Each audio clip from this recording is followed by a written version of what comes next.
उन्हाळा सुरू झाला की सतत पाणी पिल्यामुळे जेवण जात नाही, पण जर असे पदार्थ जेवणामध्ये तोंडी लावण्यासाठी असतील ना, तर तुम्हीच काय घरचे सुद्धा एकच्या ऐवजी 2 पोळ्या नक्की खातील। आणि जास्त गरमीत किचनमध्ये न थांबता फक्त 10 मिनिटात हा पदार्थ बनवून तयार होतो आणि चवीला म्हणाल तर छान चटपटीत आणि झणझणीत लागतो। चला तर मग रेसिपीला पटकन सुरुवात करूया। तर त्यासाठी सर्वात आधी इथे मी 250 ग्रॅम म्हणजे पाव किलो हिरवी मिरची घेतली आहे। मिरची तिखटाला कमी आहे। पाण्याने 1-2 वेळा स्वच्छ धुवून मी चाळणीमध्ये निथळत ठेवली होती आणि पूर्ण मिरची मी कोरडी करून घेतली आहे। आता ही मिरची आपल्याला चिरून घ्यायची आहे। मिरची चिरून घेताना लक्षात ठेवा, अशा पद्धतीने एका मिरचीचे 3 भाग करायचे। मोठ्या मोठ्या तुकड्यांमध्ये मिरची चिरून घेतली तरी सुद्धा चालेल। आता याच पद्धतीने या सर्व मिरच्या मी चिरून घेते। तर इथे पहा, सर्व मिरच्या मी चिरून घेतल्या आहेत आणि मोठ्या आकारामध्ये चिरल्या आहेत, बारीक चिरून घेतल्या नाहीयेत। त्यानंतर मी गॅसवर कढई गरम करायला ठेवली आहे। कढई गरम झाली की त्यामध्ये 2 मोठे चमचे तेल घालायचं। तेल गरम झालं की गॅसचा फ्लेम मीडियम ठेवायचा। मीडियम फ्लेमवर याच्यामध्ये अर्धा चमचा मोहरी, अर्धा चमचा जिरे घालायचे आणि पाव चमचा हिंग घालायची। जिरे, मोहरी, हिंग छान फुलले की यामध्ये पाव चमचा मेथी दाणे घालायचे। मेथी दाणे नक्की घाला, कारण यामुळे पदार्थाला चव खूप छान येते। त्यासोबतच इथे मी 8 ते 9 लसणाच्या पाकळ्या खलबत्त्यामध्ये जाडसर कुटून घेतल्या आहेत, त्यासुद्धा घालायच्या। आणि आता मध्यम आचेवरती लसूण तेलामध्ये छान सोनेरी रंग येईपर्यंत परतून घ्यायचा। तर इथे पहा, लसूण मी छान सोनेरी रंग येईपर्यंत परतून घेतलाय। आता गॅसचा फ्लेम पूर्णपणे लो करायचा आणि जी मिरची आपण चिरून घेतली होती ती मिरची यामध्ये घालायची। त्यासोबतच इथे मी 2 लिंबू घेतले होते आणि एका लिंबाचे 8 भाग करून घेतले आहेत, म्हणजे लहान फोडी करून घेतल्या आहेत। आता ह्यातील रस यामध्ये पिळायचा आणि प्रत्येक लिंबाची फोड सुद्धा सालीसहित यामध्ये घालायची। पण लिंबाचा रस आहे अशी साल यामध्ये घालू नका किंवा फोड यामध्ये घालू नका। लिंबाचा रस आधी पिळून घ्या आणि त्यानंतर राहिलेली साल यामध्ये घाला।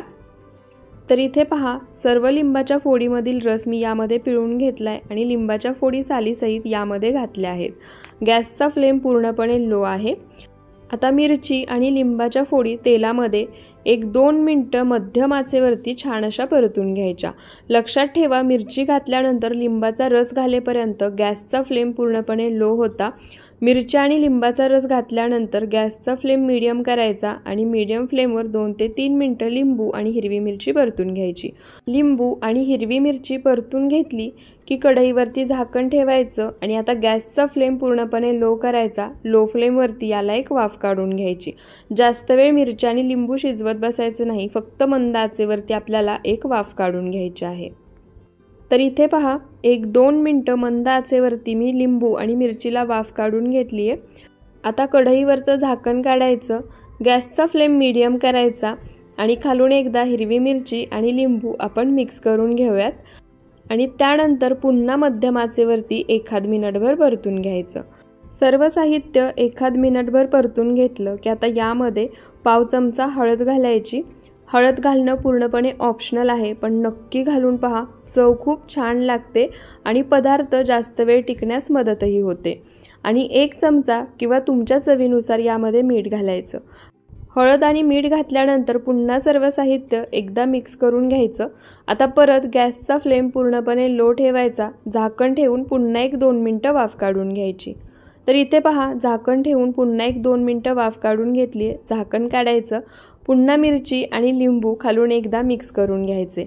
त्यानंतर आता यामध्ये अर्ध्या वाटीला थोडंसं जास्त मी पाणी घेतलंय, ते पूर्ण पाणी यामध्ये घालायचं आणि आता पाण्यामध्ये हे सर्व साहित्य मसाले मिक्स करून घ्यायचे। तर यामध्ये तुम्ही तुमच्या आवडीनुसार पाणी घालू शकता, पण हा पदार्थ ज्यूसी छान लागतो, त्यामुळे मी थोड्याशा जास्त प्रमाणामध्ये पाणी घातलंय। आता झाकण ठेवायचं आणि मीडियम टू लो फ्लेमवर हे 7 ते 8 मिनिटं शिजवून घ्यायचं। 7 ते 8 मिनिटं शिजवून घेत असताना अधूनमधून काय करायचं, झाकण काढायचं, एकदा ही मिरची खालून एकसारखी मिक्स करून घ्यायची। पुन्हा याच्यावरती झाकण ठेवायचं आणि मीडियम टू लो फ्लेमवर 6 ते 7 मिनिटं ही मिरची आणि लिंबू शिजवून घ्यायचं आहे। तर तुम्ही सुद्धा बनवताना थोड्याशा जास्त प्रमाणामध्येच पाणी वापरा, कारण हा पदार्थ जेवढा ज्यूसी असेल तेवढा खायला छान वाटतो। तर इथे पहा, 7 ते 8 मिनिटं अधूनमधून मिक्स करत मीडियम टू लो फ्लेमवरती मिरची आणि लिंबू मी शिजवून घेतलं आहे. थोडंफार पाणी शिल्लक राहिलं आहे, पण मी तसंच ठेवणार आहे, कारण जसं मी तुम्हाला आधी सांगितलं मला हा पदार्थ ज्युसी छान लागतो आणि आवडतो सुद्धा. मिरचीसुद्धा तुम्ही पाहिली छान शिजली आहे. आता गॅस बंद करायचा आणि हा पदार्थ थंड करून हवाबंद डब्यामध्ये भरायचा आणि फ्रीजमध्ये ठेवायचा. रोज जेवताना जर तोंडी घेतला ना तर एकच्या ऐवजी 2 पोळ्या नक्की खाल आणि चवीला एवढा भन्नाट लागतो. बऱ्याच भागामध्ये याला मिरचू म्हणतात, पण बनवण्याची प्रत्येकाची पद्धत वेगळी आहे. मला अशाच साध्या सोप्या पद्धतीने बनवलेला आवडतो. आणि घरामध्ये जर भाजीला काही नसेल ना तर या मिरचूसोबत सुद्धा तुम्ही चपाती खाऊ शकता आणि चवीला इतका भन्नाट लागतो. एकदम झणझणीत चटपटीत अशी याची चव लागते. माझ्या तर आत्तासुद्धा तोंडाला पाणी सुटतंय. तुम्हीसुद्धा या उन्हाळ्यामध्ये हा मिरचू नक्की बनवून पहा. 15 दिवस छान टिकेल आणि रोजच्या जेवणामध्ये जर तोंडी लावण्यासाठी घेतलात ना, भूक नसेल तरीसुद्धा भूक लागेल आणि जेवण जेवावंसं वाटेल. आणि जर तुम्हाला आजचा हा रेसिपी व्हिडिओ थोडासा जरी आवडला असेल तर व्हिडिओला जास्तीत जास्त शेअर करा. प्लीज एक लाईक नक्की करा आणि कमेंट करून मला नक्की सांगा. आणि अशाच रेसिपीजसाठी आपल्या कुक विथ सरूला सबस्क्राईब नक्की करा. पुन्हा भेटूयात अशाच साध्या सोप्या नवनवीन रेसिपी व्हिडिओसोबत. व्हिडिओ शेवटपर्यंत पाहिल्याबद्दल खूप खूप धन्यवाद.